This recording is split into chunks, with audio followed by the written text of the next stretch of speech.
Shalom, selamat pagi Bapak Ibu Saudara yang terkasih dalam Tuhan. Kita bersyukur pada pagi hari yang indah ini kita boleh memuji, menyembah, memuliakan Tuhan. Kita menikmati anugerah Tuhan ya. Pembacaan firman Tuhan pada pagi hari ini kita lanjutkan dari Yesaya pasal yang ke-61. Kita akan baca bersama-sama ya 11 ayat ya di Yesaya pasal 61. Mulai dari ayat pertama kita akan baca secara bersama-sama. Kabar selamat kepada Sion, Yesaya pasal 61 mulai dari ayat pertama.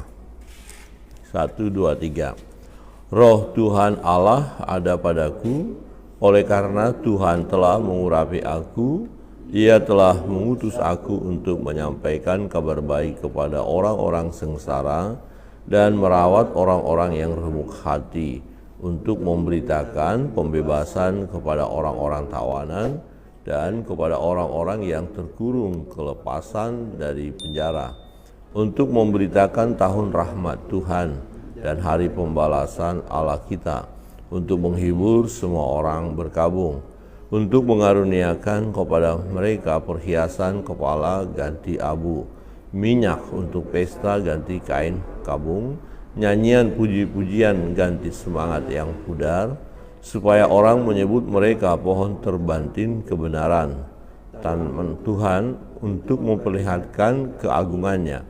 Mereka akan membangun reruntuhan yang sudah berabad-abad, dan akan mendirikan kembali tempat-tempat yang sejak dahulu menjadi sunyi.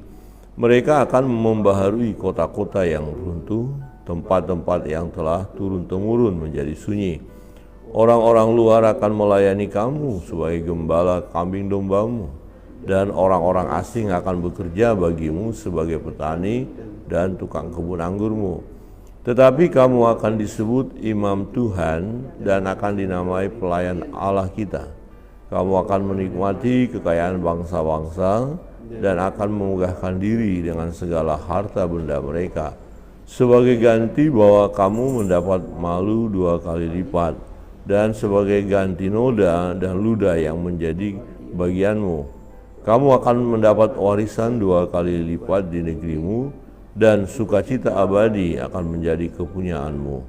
Sebab aku Tuhan mencintai hukum dan membenci pemerasan dan kecurangan. Aku akan memberi upahmu dengan tepat dan akan mengikat perjanjian abadi dengan kamu. Keturunanmu akan terkenal di antara bangsa-bangsa dan anak cucumu di tengah-tengah suku-suku bangsa, sehingga semua orang yang melihat mereka akan mengakui bahwa mereka adalah keturunan yang diberkati Tuhan. Aku bersukaria di dalam Tuhan, jiwaku bersorak-sorai di dalam Allahku, sebab Ia mengenakan pakaian keselamatan kepadaku dan menyelubungi aku dengan jubah kebenaran, seperti pengantin laki-laki yang mengenakan perhiasan kepala dan seperti pengantin perempuan yang memakai perhiasannya. Sebab seperti bumi memancarkan tumbuh-tumbuhan dan seperti kebun menumbuhkan benih yang ditaburkan, demikianlah Tuhan Allah akan menumbuhkan kebenaran dan puji-pujian di depan semua bangsa-bangsa. Amin. Demikian jauh pembacaan firman Tuhan.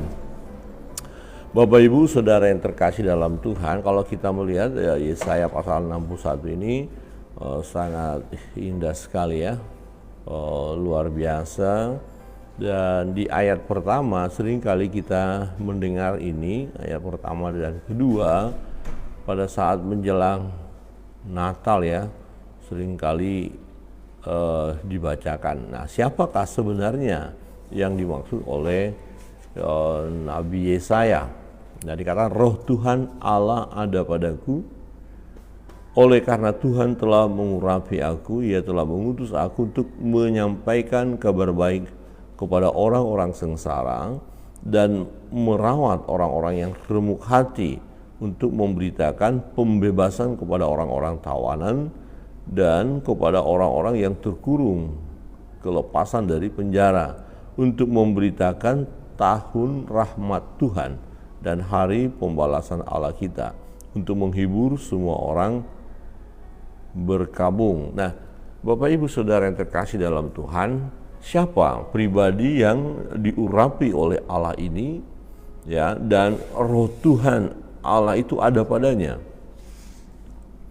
Kalau kita melihat ini dikutip di dalam Lukas pasal 4 ayat 18 sampai 19, ya.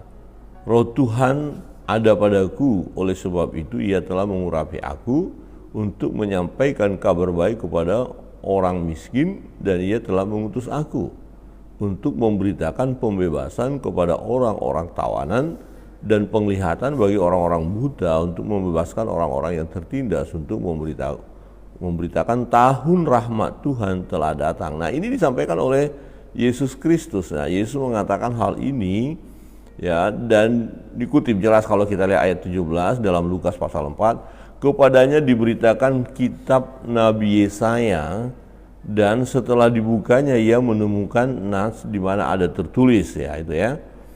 Kemudian kalau di ayat 20 dikatakan 18-19 tadi, ya, nubuatan dari kitab Yesaya dibacakan oleh Yesus. Kemudian ia menutup kitab itu, memberikannya kembali kepada pejabat, lalu duduk, dan mata semua orang dalam rumah ibadah itu tertuju kepadanya. Lalu ia mulai mengajar, ya, perhatikan ayat 21, lalu ia mulai mengajar mereka, katanya, pada hari ini genaplah nas ini sewaktu kamu mendengarnya.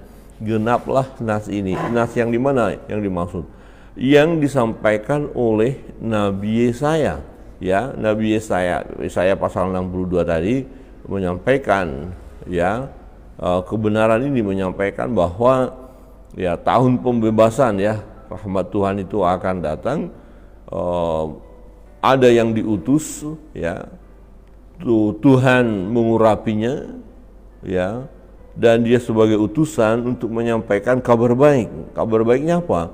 Kabar baiknya adalah kabar tentang keselamatan bagi orang-orang yang terbelenggu oleh kuasa kegelapan, yang dikatakan telah terbelenggu berabad-abad. Jadi ini lebih berbicara kepada keselamatan yang masa yang akan datang, atau keselamatan bagi umat manusia yang dibelenggu oleh kuasa dosa, dibelenggu oleh kuasa kegelapan, ya.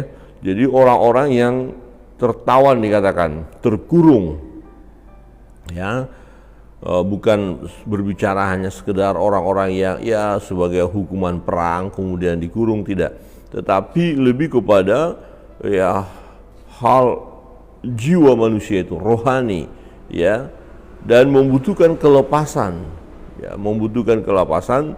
Nah, di mana dikatakan bahwa tahun rahmat Tuhan, tahun pembebasan, ya, tahun rahmat, tahun anugerah, tahun berkat, ya, di mana orang-orang akan mengalami penghiburan. Nah, gambarannya memang seperti orang yang ditangkap oleh musuh, kemudian dipenjarakan, dikurung, dan itu mengalami situasi yang tidak baik, tersiksa, ya, tidak mengalami kebebasan. Ini sangat menderita.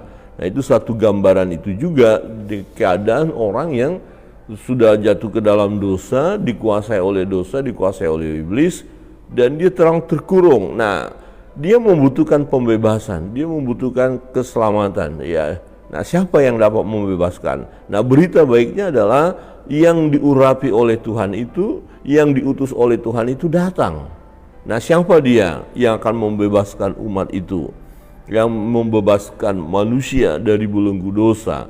Nah, dalam Lukas pasal 4 tadi kita baca, Yesus sendiri berkata ketika dia membaca nats ini, pasal 61 ini, dia berkata, firman ini digenapi, ya, firman ini digenapi. Saudara yang terkasih dalam Tuhan, ya, setelah dia membaca, ya, 21 tadi berkata, Lukas pasal 4, ya, lalu ia mulai mengajar mereka, katanya, pada hari ini genaplah nas ini sewaktu kamu mendengarnya. Memang respon orang-orang waktu itu kan, ya, heran, ya, dikatakan heran, dan ada yang tidak percaya, ada yang marah, ada yang akan melempari dia, ya, karena bagaimana mungkin firman ini digenapi ya, firman digenapi, ya mereka tidak percaya bahwa Yesus itulah yang dimaksud oleh Nabi Yesaya. Saudara yang terkasih dalam Tuhan, nah ini bagian firman Tuhan yang sudah digenapi. Jadi apa yang disampaikan oleh Yesaya telah digenapi. Ya, kedatangan Yesus adalah untuk membebaskan orang-orang yang tawanan ya, di dalam tawanan, merawat orang yang remuk hati dikatakan ya, memberitahukan pembebasan kepada orang-orang tawanan, orang-orang yang terkurung. Nah, jadi kabar baik kepada orang yang sengsara. Jadi orang yang sedang menderita, misalnya ada orang yang kelaparan ya, menderita susah sekali, ekonomi susah, keuangan susah, makanan tidak ada. Kemudian kabar baiknya apa? Nah, kabar baiknya ada orang datang, halo Bapak Ibu, ini ada yang membawa makanan, sedang di jalan menuju tempat ini. Wah, makanannya banyak, berkatnya banyak, luar biasa. Ya, tentu orang-orang yang sedang kelaparan ini akan bersuka cita, akan senang, akan bahagia, dan mereka menantikan ya pembawa makanan itu ya dengan sukacita. Ya, jadi tadi sudah mulai loyo, sudah mulai tak bersemangat ketika ada kabar baiknya bagi mereka ya. Ini contoh saja bahwa di mana mereka keadaan lapar, membutuhkan makanan, ada berita bahwa ada orang yang datang sedang membawa makanan menuju tempat ini. Nah, jadi kembali lagi bersemangat lagi, senang lagi, bahagia ya. Wow, kita ini akan dapat makanan. Aduh, cepatlah orang yang membawa makanan, cepatlah, kira-kira begitu ya. Jadi dinanti-nantikan dengan sangat. Berarti semua manusia seharusnya menantikan ya dengan sungguh-sungguh kedatangan ya pembawa kabar baik ini, kedatangan Yesus sendiri ya. Dan mengapa setelah Yesus datang ternyata banyak manusia menolak? Nah, ini jadi problem ya. Maka Yesus pernah berkata bahwa dia datang kepada miliknya, tetapi miliknya itu tidak menerima dia. Ironis sekali. Nah, Yesus datang ke dunia ya, kabar baiknya adalah merawat orang-orang yang remuk hati. Jadi dia Tuhan yang mampu memulihkan hidup kita. Ya, dia tahu segala kondisi kita, dia tahu pergumulan-pergumulan kita, dia tahu sakit penyakit kita, dia tahu juga mengenai keuangan kita, mengenai pekerjaan kita, ya remuk hati ya, keadaan kita yang hancur pun dia tahu, dan dia merawat, dia memulihkan kita. Ya, kalau ada istilah seperti benang kusut, kehidupan ini benang kusut, dia akan mengurainya kembali, dia akan menyusun, dia akan merapikan. Ya, jadi kalau ada orang yang terluka parah, dia akan bersihkan luka itu, dia akan berikan minyak untuk menyembuhkan ya, atau obat ya, dia akan merawat, membalutnya sedemikian sampai akhirnya sembuh. Kalau ada yang berduka, dia akan menghibur ya, dia hadir di dalam kehidupan umat yang sedang berduka, di mana umat itu percaya kepada dia yang datang yang akan memulihkan hidupnya ya. Yesus datang merawat orang-orang yang remuk hati. Wah, puji Tuhan ya. Jadi dalam perjalanan hidup kita ini terlalu banyak persoalan, pergumulan yang akan kita hadapi, dan bersyukur bahwa Yesus sudah datang ke dunia dan sudah memberikan keselamatan itu kepada kita. Bahkan dia menyertai kita, dia tidak pernah meninggalkan kita, dia mampu ya menolong kita ya, merawat kita ya, untuk memberitakan pembebasan kepada orang-orang tawanan. Jadi kita bukan lagi orang-orang yang tertawan oleh kuasa kegelapan, kita tidak lagi orang-orang yang tertawan oleh dosa, tidak lagi orang-orang yang tertawan oleh kuasa maut, tidak. Kita bukan orang yang ditawan oleh kuasa iblis, tidak. Tetapi kita sudah mengalami kemerdekaan, kebebasan dari ikatan belenggu dosa itu.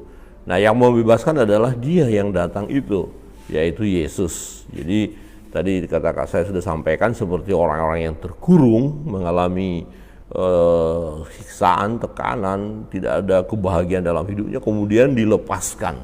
Ya, dilepaskan maka mengalami kebahagiaan. Nah, Yesus datang ke dalam dunia untuk memberikan pembebasan, ya, menghibur orang yang berkabung dikatakan, ya, menghibur orang yang berkabung untuk mengaruniakan kepada mereka perhiasan kepala ganti abu, minyak untuk pesta ganti kain kabung dan seterusnya. Jadi situasi-situasi yang tadi menyedihkan, situasi-situasi yang sangat membuat mereka atau membuat manusia itu menderita. Nah, kedatangan Yesus adalah membahagiakan manusia itu, ya, memulihkan manusia itu. Jadi ya, kita sangat bersyukur, ya, tidak perlu meragukan lagi tentang kuasa Yesus. Dia Yesus Tuhan, ya, telah dinubuatkan oleh Nabi Yesaya dan sudah digenapi firman itu. Dengan kata lain, kita benar-benar mengalami pembebasan dari ikatan kuasa kegelapan atau ikatan dosa. Jadi kita orang-orang yang berbahagia. Saudara yang terkasih dalam Tuhan, nah, sebagai orang-orang yang hidup di dalam kasih Tuhan, ya, orang-orang yang diselamatkan, maka kita sendiri adalah orang-orang yang terus diberkati oleh Tuhan. Nah, kalau Yesaya berbicara kepada umat pilihan ini, umat Israel dan Yehuda, ya, mereka akan terus diberkati oleh Tuhan. Ayat 10 berkata begini, Aku bersukaria di dalam Tuhan, jiwaku bersorak-sorai di dalam Allahku, sebab Ia mengenakan pakaian keselamatan kepadaku dan menyelubungi aku dengan jubah kebenaran, seperti pengantin laki-laki yang mengenakan perhiasan kepala dan seperti pengantin perempuan yang memakai perhiasannya. Sebab seperti bumi memancarkan tumbuh-tumbuhan dan seperti kebun menumbuhkan benih yang ditaburkan, demikianlah Tuhan Allah akan menumbuhkan kebenaran dan puji-pujian di depan semua bangsa-bangsa. Nah, di ayat 9 dikatakan, keturunanmu akan terkenal di antara bangsa-bangsa dan anak cucumu di tengah-tengah suku-suku bangsa, sehingga semua orang yang melihat mereka akan mengakui bahwa mereka adalah keturunan yang diberkati Tuhan. Jadi kita ini, ya, orang-orang yang diberkati Tuhan, yaitu orang-orang yang percaya kepada Tuhan, ya. Orang-orang yang percaya kepada Tuhan adalah orang-orang yang diberkati Tuhan. Amin. Kita bersyukur Yesus datang untuk memberkati kita dan keturunan kita, ya, sebagaimana Tuhan memberkati umat pilihannya bangsa Israel.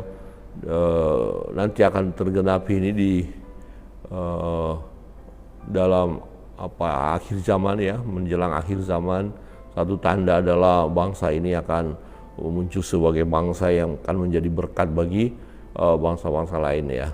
Tetapi bagi kita, penggenapannya dalam diri kita sebagai orang percaya adalah kita ini adalah keturunan orang-orang yang diberkati. Saudara dan saya yang percaya kepada Yesus adalah orang yang diberkati Tuhan, dan anak cucu kita juga, ya, keturunan kita akan diberkati. Wah, ini sesuatu yang luar biasa. Mari kita terus dalam perjalanan hidup ini setialah kepada Tuhan. Mari kita mengiring Dia, ya, percaya kepadanya, melayani Dia selagi ada kesempatan, selagi kita hidup, dan kita pegang teguh janji firman Tuhan bahwa kita adalah orang-orang yang diberkati, bahkan keturunan kita pun adalah keturunan yang diberkati Tuhan. Kiranya kebenaran firman Tuhan ini menguatkan dan meneguhkan iman percaya kita bahwa Dia yang datang, yaitu Yesus Kristus Tuhan dan Juru Selamat kita yang hidup, Dia menghibur kita, menolong kita, menyertai kita, memberkati kita hari lepas hari, bahkan keturunan kita pun adalah orang-orang yang diberkati Tuhan. Tuhan Yesus memberkati kita sekalian. Kita akan masuk dalam doa-doa.